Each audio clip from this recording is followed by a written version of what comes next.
સુરતમાં વિદ્યાર્થિનીના આપઘાતના કેસમાં 5 સભ્યોની કમિટી, આરટીઈના 68 વાલીઓને ડીઓએ બોલાવ્યા। સુરતમાં વિદ્યાર્થિની આપઘાત કેસની તપાસમાં 5 સભ્યોની કમિટી, આરટીઈના 68 વાલીઓને ડીઓએ બોલાવ્યા।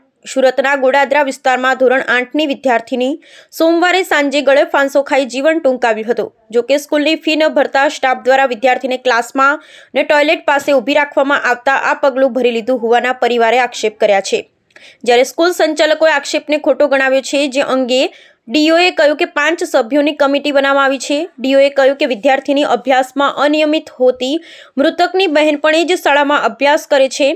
બંને બહેનોની ફી ભરવાની બાકી છે। વિદ્યાર્થિનીનું શાળામાં પ્રથમ વર્ષ હતું। અગાઉ તે અન્ય શાળામાં અભ્યાસ કરતી હતી।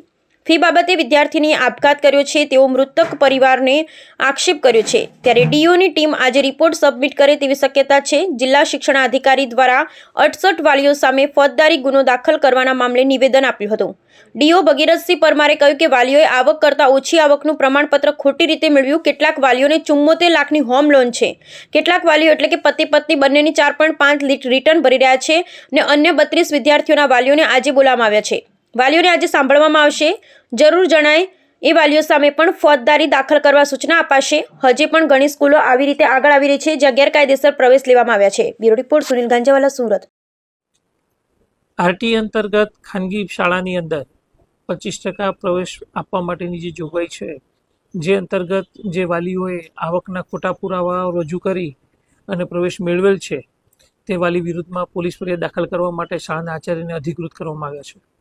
હાલ 100 જેટલા એડમિશન કચેરી દ્વારા રદ કરવામાં આવ્યા છે। એ પૈકી 68 જેટલા વાલીઓની વિરુદ્ધમાં આચાર્યને અધિકૃત કરી પોલીસ ફરિયાદ દાખલ કરવા માટે એને અધિકૃત કરી દેવામાં આવ્યા છે। વાલીઓની આવક જોવા જઈએ તો 1 કરોડની લોન લીધેલી હોય। આઈટીઆર રિટર્ન જે છે, કારણ કે આવકનું પ્રમાણપત્ર 1.5 લાખનું રજૂ કરે છે, જ્યારે આઈટી રિટર્ન 3 લાખ, 4 લાખ, 5 લાખના આઈટી રિટર્ન પણ ભર્યા હોય તેવા વાલીઓ જોવા મળે છે। જેથી કરીને એવા વાલીઓની વિરુદ્ધમાં પોલીસ ફરિયાદ અથવા તો એના પ્રવેશ રદ કરવાની કાર્યવાહી કરવામાં આવી રહી છે।